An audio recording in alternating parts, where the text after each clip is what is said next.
Bringing people and communities together on seclosounds.org. Your listening station.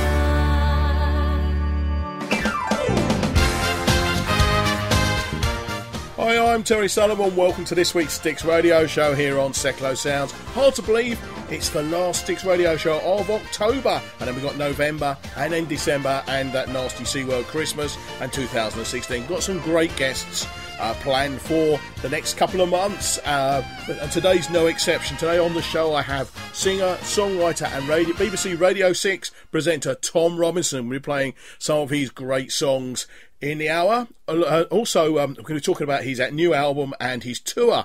And to start the show off, let's play a track from his album.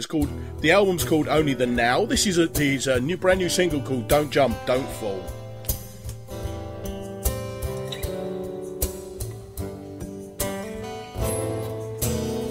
I still remember first meeting you when you were a small blonde kid, about 9 or 10. Your mother went missing and your father drank. For your first real home you had an aunt to thank. You came to stay when you were still quite young. You had mischievous eyes and a razor-sharp tongue. Life has its interludes and this was one. We'd pretend for the weekend you were our son. We used to pick you up when you were feeling blue. Took you out to the movies and the circus too. But nothing's forever and it couldn't last. We had our own baby and the moment passed. If you felt betrayed, boy, you hid it well. But when I think back now, I feel guilty as hell. You hit the bottle when you hit your teens. Became runaway jailbait for chicken queens. Don't jump, don't fall, 'cause there's a world of love out there, and you could have it all. Don't jump, don't fall, standing on that balcony, your back against the wall. It must have seemed like fun, the kind of life you lived when you were on the run. The tricks you turned and all the drugs you'd done as you scraped the barrel with your low-life chums. You were always so certain you'd never see 30 when you called collect to talk drunk and dirty. The restless aching deep within and the pain of inhabiting a human skin. You were always aiming for your great escape, the great opportunity to make your break. You didn't care where, you didn't care how, anywhere other than the here and now. Don't jump, don't fall, 'cause there's a world of love out there, and you could have it all. Don't jump, don't fall, standing on the balcony, your back against the wall. Must have been shaking with a terrible dread when you climbed unsteady from that unmade bed. Did you feel relief or did you just feel numb to know your moment had finally come? When you left the flat on that final night, did you lock the door? Did you leave the light? Did you think of her? Did you think of me? Or did you simply think you were about to be free? The alcohol raging round your veins, the black depression pouring down like rain. I pray to God by every holy name, my own sweet children never know that pain. Don't jump, don't fall, 'cause there's a world of love out there, and you could have it all. Don't jump, don't fall, standing on that balcony, your back against the wall. Don't jump, don't fall. There we are, that's the new single called Don't Jump, Don't Fall from my guest Tom Robinson. Good morning, Tom. Good morning, Jerry. How the devil are you? I'm very good for this time in the morning, which is, us people, we spend a lot of time sort of out and about, and first thing in the morning is not good for us, is it? No, well, I've been sitting in bed with my laptop for the last hour catching up on email, so the day never stops. Well, the world never stops nowadays, and that's the one thing, isn't it? I think, it's 24/7 world, phone, laptop, everything, so never mind. Anyway, tell us a little bit about the single. We've just heard it. It's from the new album, isn't it, which comes out mid-October. Yeah, that vocalist you heard on there is this brilliant Mancunian singer Lee Griffiths, who sings on the chorus. He was discovered by Trevor Horn and signed to ZTT as a kind of white seal. And then I co-produced his second album, and he now sings in my band. So he puts a brilliant emotional quality to that chorus, which allows me to deploy my kind of radio-style spoken word voice on the verses. Yeah, it's very nice. I've had to look at the video, and it's just a person laying there with a leg. There's no movement on the video at all, is there? On the YouTube clip I saw, anyhow. Well, that's right. We just put the sound up there on the video. There was originally a video that had photographs of the people mentioned in the songs, and it just seemed disrespectful and intrusive on his family and everything. So we pulled the original video, and that's just a music one there. Yeah. So I say you've got a new album. We'll talk about that in a little while. Let's go back to the very beginning. How did you start in music? Because it was a few years ago. Not being a thing, I remember it very well when you were around, shall we say, in the late 70s. Yeah, the first breakthrough was the late 70s, but I actually signed to Ray Davis's label. The Kinks had their own label in the early 70s, and so I was in a band called Cafe Society, and Ray came down to see us in 1973 when we were playing with Troubadour Folk Club in London, and signed us up to his label, but he wasn't really he didn't have his mind on the job, so he produced our first album, but it only sold 500 copies, and then along came punk, and I realised whatever the next thing was going to be, it wasn't an acoustic harmony trio. No, I remember the sort of the outbreak of punk, or that's perhaps not the right way of putting it, but the advent of punk, it was a bit shocking, wasn't it? It was a bit of a shake-up. I think every era has one, don't they? I mean, with Elvis in the 50s and perhaps the Beatles in the 60s, and I suppose punk in the late 70s, I suppose we could say early 80s. Yeah, and hip-hop, of course, through the 80s, Of course, really put the cat among the pigeons. Had the same thing, people saying that isn't real music, and of course other people going, this is the future of rock and roll. Yeah, I think it's funny, I going back over the years, I used to watch Top of the Pops when I was at home. My father is, a bit like most fathers. He said to me, "This is not proper music. You can't hear the words."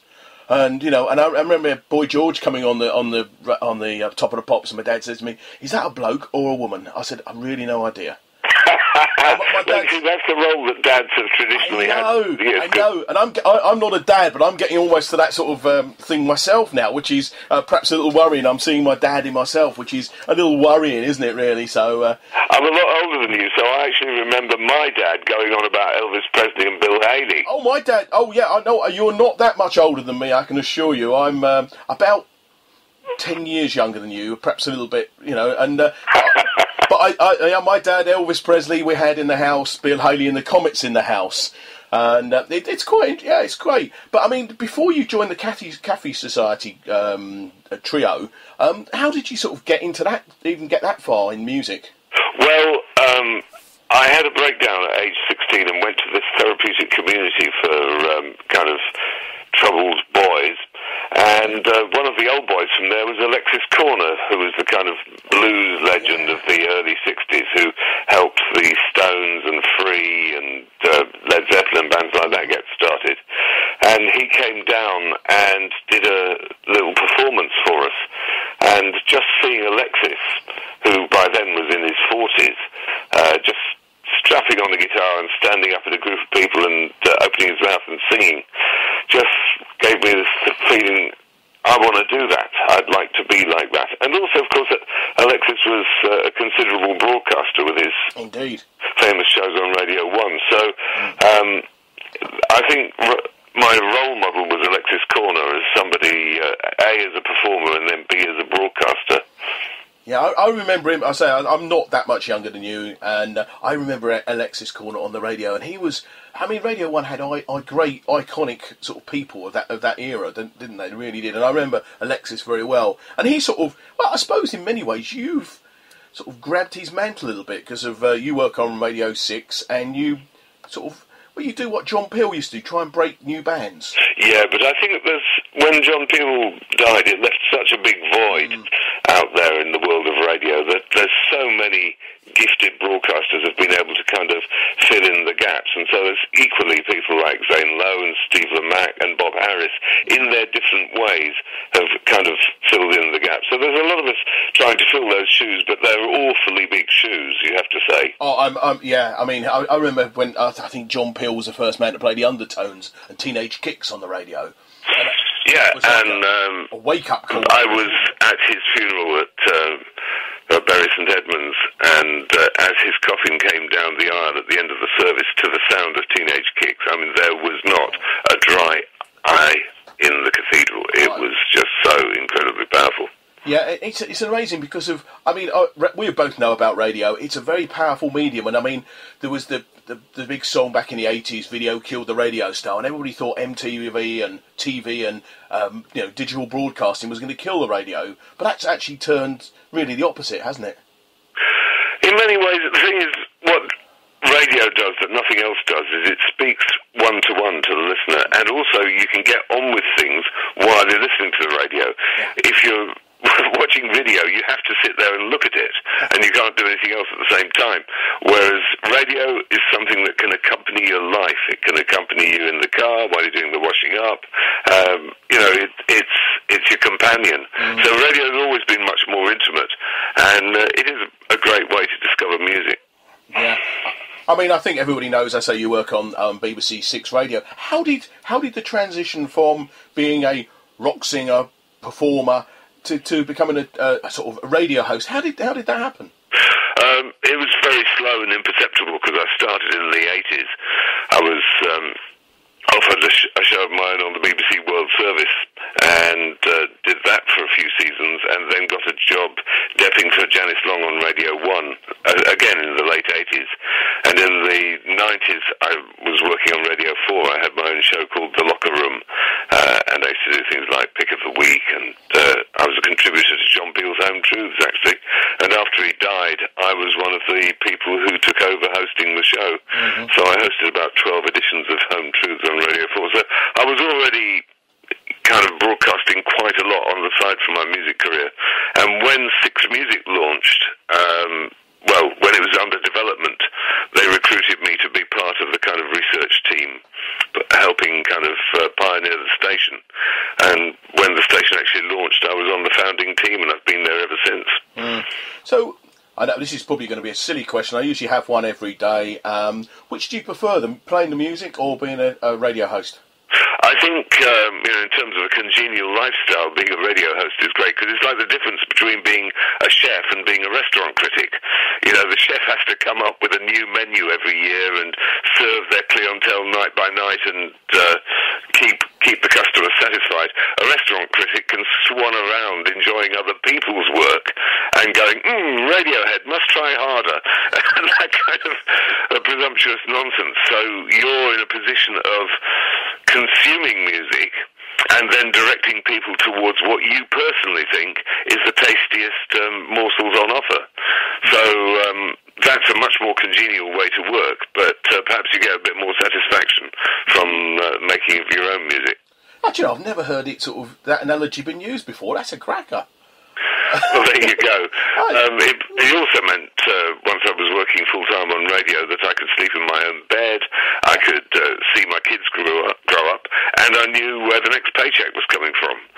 Which is far from the case when you're a touring musician. Yeah, I mean, that's what everybody says about the lifestyle of a musician. The worst thing is the touring, the different beds, the moving, the travel. It's tiring, let alone the performance on stage every night, or... Well, that's the thing, and as you get older, it gets harder. So it's okay for someone like Bob Dylan or Neil Young to carry on touring, because they can tour in relative luxury and have other people employed to do all the heavy lifting for them. But, I'm 65 now, so touring for me at a kind of grassroots level, just going out and setting up my own amplifiers and things, is actually physically much more tiring than it was when I was in my 30s. Tell me about it. I know that feeling well, I can tell you. Yeah, you know, I mean, let's go back to the music career and your Tom Robinson band. You were early supporters of Rock Against the UK Rock Against Racism movement.